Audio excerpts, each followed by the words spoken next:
Сәлем достар, арнама қош келдіңіздер. Бүгін сіздерге аяқ-қолдың ұюы жайында айтатын боламын.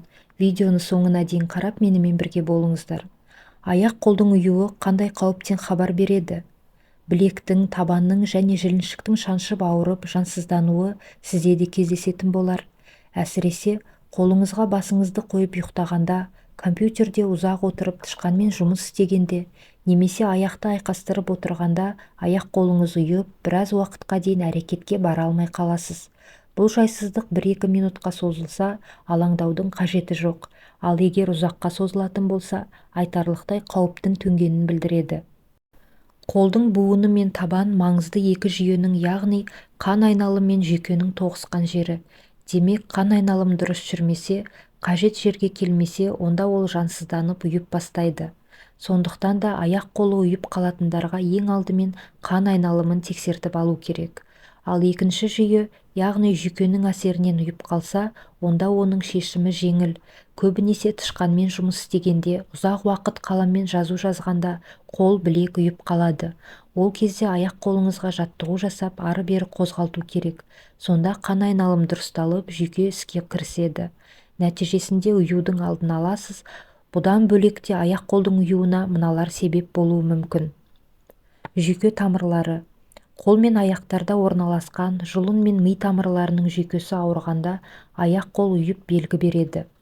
Бұл көбінесе егде жастағыларда көбірек кездесетін сырқат. Демек, аяқ-қол ұйыған кезде жедел түрде жүйке тамырларының жұмысын тексерту керек. Екінші топтағы диабет ауруы. Аяқ-қолдың жиі ұйуы қант диабетінің екінші түрінен белгі береді. Бұл кезде қолдың буынына қарағанда аяқ көбірек ұйып мазаңызды алады. Дәрумен жетіспеушілігі. Е, В1, В6, В12 дәрумендері жүйке саулығына жауап береді. Демек, аталған дәруменнің тапшылығы да аяқ-қолдың ұюына себеп болады. Спиртті ішімдік. Алкогольді қабылдау кезінде ағза дәрумен тапшылығына ұшырайды. Тамақ режимі бұзылады. Салдарынан жүйке жұмысын баяулатып, қан айналымы нашарлайды. Соңынан аяқ-қол жансызданып, ұйып қалады. Инфекция жұқтырғанда. Қауіпті инфекция жұқтырғанда да аяқ-қол жансызданып ұйып қалады. Нақтырақ айтқанда, СПИД, иммунитет тапшылығы вирусы, желшешек, ұшық дертіне шалдыққандарда да жиі кездеседі.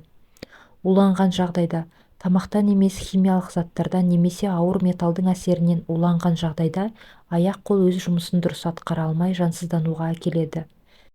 Дәрі қабылдау. Дәріні де шамадан артық қабылдау аяқ-қолдың ұюына әкеледі. Ешқашан өз бетіңізше дәрі ішуші болмаңыз. Өйткені басыңыз ауыра қалса, үйдегі кез келген дәрі көмектеспейді. Міндетті түрде дәрігерге барып, бас ауруын анықтаған абзал. Тұқым қуалайды. Аяқ-қолдың ұюы кейбір адамдардың қанында болады. Ол қан арқылы ұрпағына тарайды.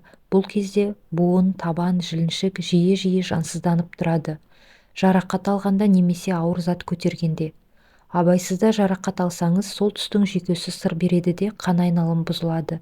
Нәтижесінде жарақат алған мүшесі ұйып бастайды. Шылым шегу. Никотин буынды қанмен қамтамасыз етуге кедергі келтіретін бірден-бір улы зат. Сонымен қатар жүйке жүйесін де бұзуға қабілетті. Қан мен жүйкенің жұмысы әлсіресе, аяқ-қолдың ұюы сөзсіз. Міне, қандай жағдайда аяқ-қолдың ұйып қалатынын білдіңіздер. Ендеше, бұл белгілер терапевт дәрігердің қабылдауына жазылуға жетектейді. Дәрігер арнайы тексеруден өткізіп, аурудың алдын алуға ықпал етеді. Жалпы қанды сараптамадан өткізіп, диабет, бауыр, бүйрек ауруларының бар жоғын анықтайды. Дәруменнің деңгейін біледі, әрі зат алмасудың жағдайын бақылайды. Дәрігер қажетті сараптамадан өткізген соң арнайы ем жүргізеді. Көп жағдайда дәрінің көмегіне жүгінбейді. Аяқ-қолдың ұюы, салауатты өмір салтын ұстансаңыз жазылатын ауру екенін ұмытпаңыз. Бастысы, қимыл қозғалысты реттеңіз, дұрыс тамақтаныңыз, қанттың мөлшерін азайтыңыз, дәрумендер қабылдаңыз, жағымсыз әдеттерге нүкте қойыңыз, артық салмақтан арылыңыз, тексеруден өтіп, қажетті ем алудан қашпаңыз. Саулығыңызды сақтасаңыз, талай сырқатқа тосқауыл бола аласыз. Құрметті достар, арнамның 70%-дан астам көрермені видеоларымды каналға тіркелусіз қарайды екен.